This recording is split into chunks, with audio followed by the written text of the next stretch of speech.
వేల మందిని ప్రొఫెషనల్స్ గా మార్చిన ఇనోమాటిక్స్ తో మీరు కూడా మీ డ్రీమ్ కెరియర్ ని ఇప్పుడే స్టార్ట్ చేయండి.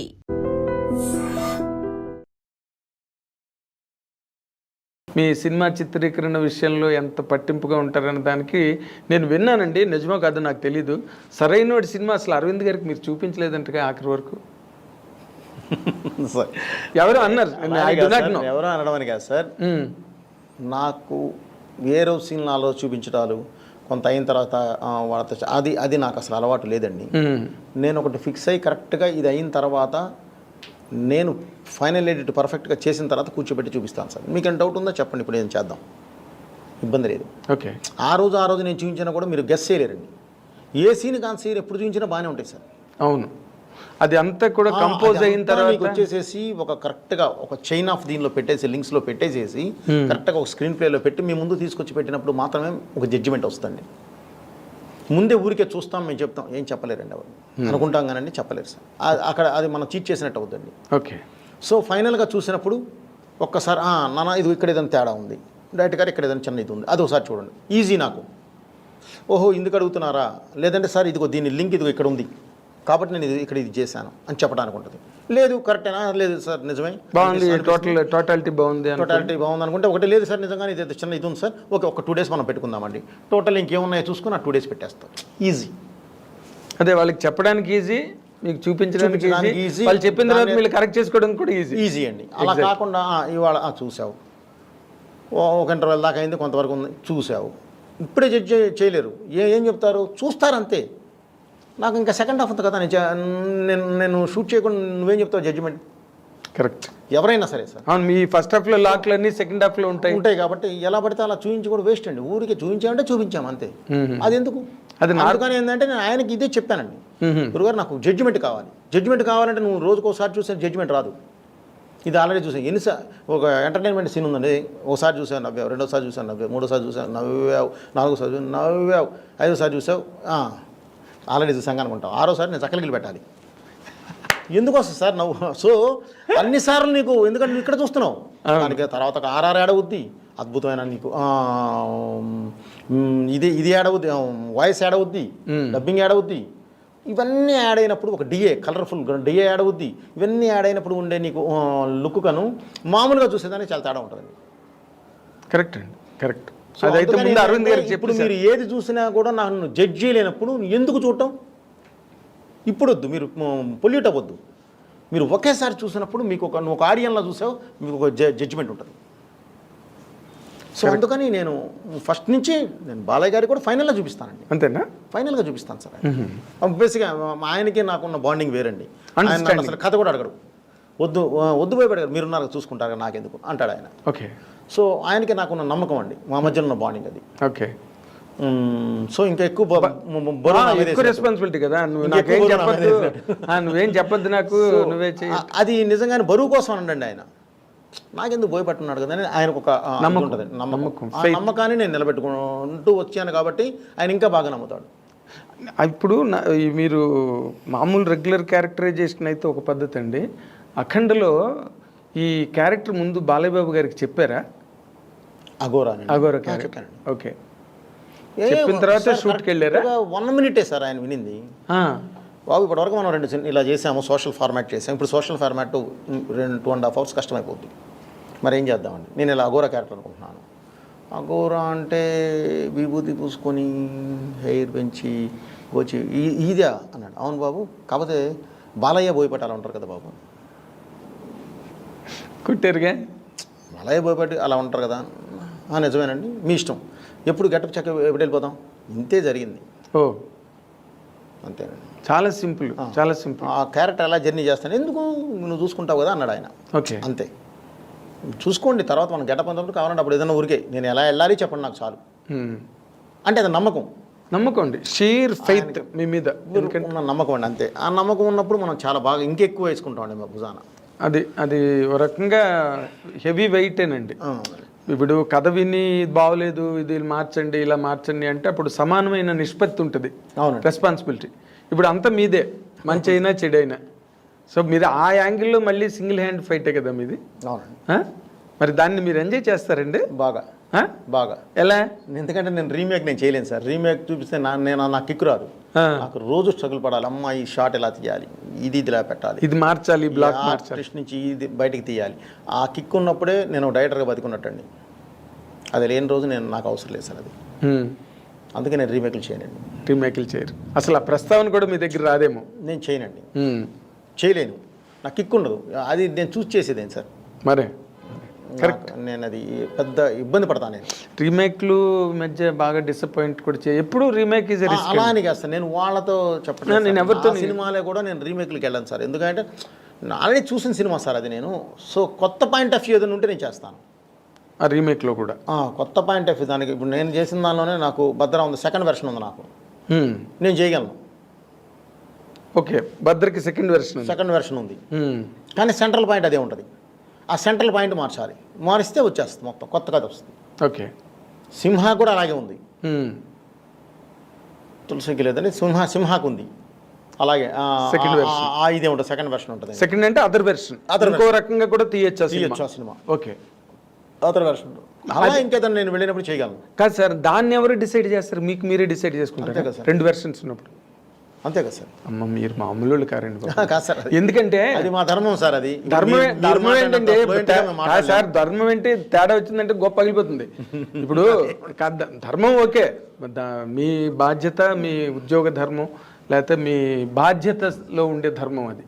బట్ ఏదైనా ఒక బ్రిటిష్ వాళ్ళు ఎక్కువగా కౌన్సిలింగ్ని నమ్మేవారంట. కౌన్సిలర్స్ కూర్చుని డెసిషన్ తీసుకోవడం అది. అవును, అది అప్పుడు బాధ్యత అన్నది అందరికీ పంపకం జరుగుతుంది. ఇక్కడ మీరు రెండు వెర్షన్స్ రాసుకుని రెండు బాగున్నాయి దీనిలో వెళ్దామని అనుకోవడం మాత్రం ఇప్పుడు నాకు సాహసమే. నాకు ఒక రైటర్స్ వింగ్ కూడా ఉంటుందండి. వాళ్ళతో కూడా కూర్చుంటాను సార్. ఓకే, కూర్చొని వాళ్ళ అభిప్రాయాలు కూడా మొత్తం వింటామండి. వాళ్ళతో పాటు కూర్చొని వాళ్ళ అభిప్రాయాలతో పాటు మొత్తం అంతా కూడా అభిప్రాయం తీసుకున్న తర్వాతే ఫైనల్ జడ్జికి నేను వెళ్తానండి. Okay, then you will arrive at final decision. Yes sir. Okay, ఇప్పుడున్న ఇది ఎలా ఉంది, ట్రావెల్ ఎలా కావాలి, ఏంటి, వాటి ఇప్పుడు నడుస్తున్న ట్రెండ్ ఎలా ఉంది, ఓకే, ఎవరిని మనం ఖాయం చేస్తున్నాం, ఈ సినిమా ద్వారా ఎవరిని ఫస్ట్ ఆడియన్స్ మన సినిమాకి రావాలి అనేది కంపల్సరీ ఇది పెట్టుకొని కూర్చుంటాను. ఓకే, తర్వాత నాకు అంటే మీరు ముత్యాల సుబ్బయ్య గారి దగ్గర అసిస్టెంట్గా ఉన్న రోజుల నుంచి మీరు నాకు తెలుసు. ఇన్ జనరల్గా సుబ్బయ్య గారు అన్నీ కూడా మమతల కోవిల, మమతానురాగాలు, ప్రేమ, బంధం ఇలాంటి సినిమాలు సుబ్బయ్య గారు అన్నీ దాదాపుగా. కానీ మీరు అంత ఇమోషనల్ ఎరప్షన్ ఎక్కడి నుంచి అడాప్ట్ చేసుకున్నారంటే? సార్ అడాప్ట్ అదేం లేదు సార్, టైం. ఆ టైంకి అది కూర్చుంది సార్. ఆ తర్వాత నేను 2004కి నేను డైరెక్టర్ అయ్యాను. అవును, ఆయన దగ్గర నేను పనిచేస్తుంది 98, 99, 2000 ఆ లోపే చేశాను సార్. ఆ తర్వాత 2001 నుంచి నేను బయటకు వచ్చేసాను. ఓకే, 3 years ఫైల్ పట్టుకొని తిరిగాము. 2004లో నేను భద్రా స్టార్ట్ చేశాను. అప్పటికి చాలా మారిపోయినాయండి. సో ప్లస్ నా పాయింట్ ఆఫ్ వ్యూ ఒకటి ఉంటుంది సార్. నేను అప్పటి వరకు ఉన్న రవితేజ గారు ఒకలా ఉన్నారు. ఓకే, నేను ఇతనితో చేస్తే ఏం చేయాలి, బాలయ్యతో చేస్తే ఏం చేయాలి, చిరంజీవి గారితో చేస్తే ఏం చేయాలి, ఎవరైతే ఉన్నారో వీళ్ళతో చేస్తే ఏం చేయాలి అనేది నాకు ఒక ఇది ఉంటుందండి. సో ఆ కాలమాన ప్రకారం మారిన దీని ప్రకారం మార్పుల ప్రకారం అది చేంజ్ చేసుకుంటూ వచ్చామండి. దానికి తగ్గట్టు మారుతూ వచ్చాం. ఓకే, ఆయన హ్యాంగ్ ఓవర్ ఏమీ లేదు మీ మీద. అది 3 ఏళ్ళు మీరు పనిచేసినా మీదంతా వేరే స్కూలు. అది ఎవరి స్కూలు కాదు, అది రాఘవేంద్ర గారి సినిమాలాగా ఉండదు, కోడి రామకృష్ణ గారి సినిమాలాగా ఉండదు. అసలు మీది బోయపాటి సీన్ సినిమా సెపరేట్. ఇది మనం చేసామండి 100%. ఆ హెవీనెస్, ఆ ఎలివేషన్స్ అంటే ఆడియన్కి you will show a different world అండి. కొత్త ప్రపంచంలోకి వెళ్ళి వస్తాడు ఒకసారి ఆడియన్స్. అది సరైనోళ్ళని నేను ఫీల్ అయ్యాను. నేను మీకు సినిమా చూడగానే కూడా మీకు ఫోన్ చేసి చెప్పాను సరైనోడు. అప్పటి నుంచి నాకు ఐ ఫాలో యువర్ ఫిల్మ్స్. ఎందుకంటే వేరేగా ఉంటాయి, వేరే ధోరణి సినిమాలు అవన్నీ కూడా. ఇప్పుడు మీరు నార్మల్గా ఒక రవితేజ, ఒక రామ్ చరణ్ గారు, ఒక అల్లు అర్జును, బాలయ్య బాబు, ఇప్పుడు రాము, ఇదే వెళ్తున్నారు.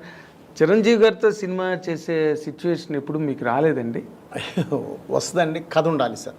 కథ గతంలో కూడా ఎప్పుడు? గతంలో కుదరలేదండి, రాలేదు. ఇప్పుడు వచ్చిందంటే కూడా నేను కథ మీద కూర్చోవాలి సార్. ఎందుకంటే ఆఫ్టర్ అఖండ అన్నీ మారిపోయినాయండి. పెర్మిటేషన్. ఎందుకంటే ఆ సెక్టర్ హీరో బాలయ్య గారు కానీ, చిరంజీవి గారు, వెంకటేష్ నాగార్జున, ఇదంటే అదొక సెక్టర్ అండి. దానిలో చేసేటప్పుడు మెయిన్ పారామీటర్ ఏది చూస్తారా అంటే అఖండ చూస్తారు. ఇప్పుడు అఖండ లాగా నేను ఏదైనా కొత్తది ఎత్తుకొని చేయాలి చిరంజీవి గారి మీద. సో ఇప్పుడు ఏదైనా వస్తే దాని గురించి కూర్చోవాలే తప్ప ఇప్పుడు మన దగ్గర లేదండి కథ. కథ లేదు మీ దగ్గర. లేదు, అలా లేదు ఇప్పుడు. అదే మళ్ళీ చిరంజీవి గారితో చేసే ప్రపోజల్ ఏదైనా వస్తే అప్పుడు మీరు మళ్ళీ కొత్తగా ఆలోచించాలండి. అప్పుడు దాని మీద పెన్ను పుస్తకాలు పట్టు కూర్చుంటారు. వచ్చినా కూడా ముందే ఆలోచించుకోవాలండి, వచ్చిన తర్వాత అనేది కాదు. అదేలేండి. ఒక కథ రాసి పెట్టుకుంటే ఎక్కడికి పోదండి. రాయలేదా మీరు? అలా కాదండి, ఇప్పుడు అఖండ తర్వాత వేరే విధంగా వెళ్ళాలండి. అఖండాకి ముందు ఉన్నాయండి, చిరంజీవి గారి కథలు ఉన్నాయి, కానీ అఖండ తర్వాత పూర్తిగా మారిపోయిందండి. ఒక క్యారెక్టరైజేషన్, ఒక ఇది కానీ తీసుకొచ్చే విధానం కానీ మొత్తం అంతా వేరేగా వెళ్ళిపోయింది. సో ఇప్పుడు అంతది కావాలి, అతనితో చేయాలంటే, చిరంజీవి గారితో చేయాలంటే అంత కథ కావాలి. ఓకే. అంటే అది వేరే వేరియేషన్లో ఉండాలి, ఉంటేనే కరెక్ట్గా కూర్చుంటుంది. వేరే డైమెన్షన్ ఉండాలి. లేదంటే ఎలా పడతా అంటే దాంతో పోలిక వస్తుంది.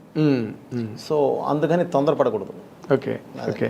తర్వాత ఈ సినిమాలో హీరో నేను సీఎం అవుతానా అంటుంటాడు కదా, ఆ డైలాగులన్నీ ఏంటి? దాని తాలూకు ఆ సిరీస్ ఆఫ్ డైలాగ్స్ అన్నీ చిన్న, అంటే మనం పట్టుకోలేము, పట్టుకుంటే దానిలో చిన్న పొలిటికల్ టచ్ ఉంది. జనరల్ ఆడియన్స్ అయితే మాత్రం దే కెనాట్. అనేది రచ్చరవి గారి డైలాగులను ప్లస్ ఇది చెప్తున్నారు అంతే కదండి, ప్యాటర్న్ అదే ఆ స్కూలు.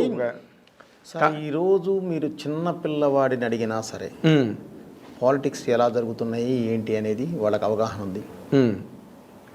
ఈరోజు జరుగుతున్న వాటి మీద ఉన్న ఒక విశ్లేషణే అది చెప్పడం జరిగింది. రచ్చరవి గారితో కానీ ఏదైనా సరే హీరో గారితో కానీ చేయడం జరిగింది. ఇది ప్రత్యేకంగా ఇది అనేది ఏం కాదు సార్, అది పొలిటికల్ సైన్స్ అన్నాం కాబట్టి దాని నుంచి అతను అడిగే ప్రొఫెసర్ అనే వ్యక్తి అడిగే క్వశ్చన్స్కి వాళ్ళు చేసే ఆన్సర్స్ని కరెక్ట్గా ఈరోజు లోకనీతి ఎలా ఉందో దాన్ని చెప్పామే తప్ప వేరే ఉద్దేశం కాదు. అవును, అదే నేను ప్యాథాలజిస్ట్ అవుతానని చెప్పి అతను ప్యాథాలజిస్ట్ అంటారు అని వాళ్ళగాడు అంటాడు చూడండి, లెక్చరర్ ఫ్యాకల్టీ అన్న తర్వాత వాళ్ళు లేచి అసలు ఈ ప్రపంచం ఎలా ఉంది, ఎలా బాగుపడాలి, ఎలా చెడిపోతారు అని చెప్తుంటే అన్నీ ఇటు మీరు దేన్ని ఉద్దేశించి రాసినట్టుగా ఏం లేదు, బట్ సెటైరికల్గా ఉన్నా కూడా సార్ ఇప్పుడు సొసైటీ అదే చెప్తున్నాను సార్, చిన్న పిల్లలకు కూడా తెలుసండి ఏం జరుగుతుందో సొసైటీ. అవునండి, చిన్న పిల్లలకు కూడా తెలుసండి ఈరోజు ఏం జరుగుతుంది ఏంటి, వాటి ఎలా వెళ్తుంది ఎట్టి వెళ్ళిపోతుంది అనేది. అవును. సో అది మామూలుగా మనం చెప్పడం జరిగిందండి. Thank you once again. మీరు ఇంత బిజీ. చిరంజీవి గారితో సినిమా చేసే సిచ్యువేషన్ ఎప్పుడు మీకు రాలేదండి? వస్తుందండి, కథ ఉండాలి సార్. కథ గతంలో కూడా ఎప్పుడు? గతంలో కుదరలేదండి, రాలేదు. ఇప్పుడు వచ్చిందంటే కూడా నేను కథ మీద కూర్చోవాలి సార్, ఎందుకంటే ఆఫ్టర్ అఖండ అన్నీ మారిపోయినాయండి. పెర్మిటేషన్, ఎందుకంటే ఆ సెక్టర్ హీరో బాలయ్య గారు కానీ చిరంజీవి గారు, వెంకటేష్ నాగార్జున, ఇదంటే అదొక సెక్టర్ అండి. దానిలో చేసేటప్పుడు మెయిన్ పారామీటర్ ఏది చూస్తారా అంటే అఖండ చూస్తారు. ఇప్పుడు అఖండ లాగా నేను ఏదైనా కొత్తది ఎత్తుకొని చేయాలి చిరంజీవి గారి మీద. సో ఇప్పుడు ఏదైనా వస్తే దాని గురించి కూర్చోవాలే తప్ప ఇప్పుడు మన దగ్గర లేదండి కథ లేదు మీ దగ్గర. అలా లేదు ఇప్పుడు. అదే మళ్ళీ చిరంజీవి గారితో చేసే ప్రపోజల్ ఏదైనా వస్తే అప్పుడు మీరు మళ్ళీ కొత్తగా ఆలోచించాలండి. అప్పుడు దాని మీద పెన్ను పుస్తకాలు పట్టు కూర్చుంటారు. వచ్చినా కూడా ముందే ఆలోచించుకోవాలండి, వచ్చిన తర్వాత అనేది కాదు. అదేలేండి. ఒక కథ రాసి పెట్టుకుంటే ఎక్కడికి పోదండి. రాయలేదా మీరు? అలా కాదండి, ఇప్పుడు అఖండ తర్వాత వేరే విధంగా వెళ్ళాలండి. అఖండాకి ముందు ఉన్నాయండి, చిరంజీవి గారి కథలు ఉన్నాయి, కానీ అఖండ తర్వాత పూర్తిగా మారిపోయిందండి. ఒక క్యారెక్టరైజేషన్, ఒక ఇది కానీ తీసుకొచ్చే విధానం కానీ మొత్తం అంతా వేరేగా వెళ్ళిపోయింది. సో ఇప్పుడు అంతది కావాలి, అతనితో చేయాలంటే, చిరంజీవి గారితో చేయాలంటే అంత కథ కావాలి. ఓకే. అంటే అది వేరే వేరియేషన్లో ఉండాలి,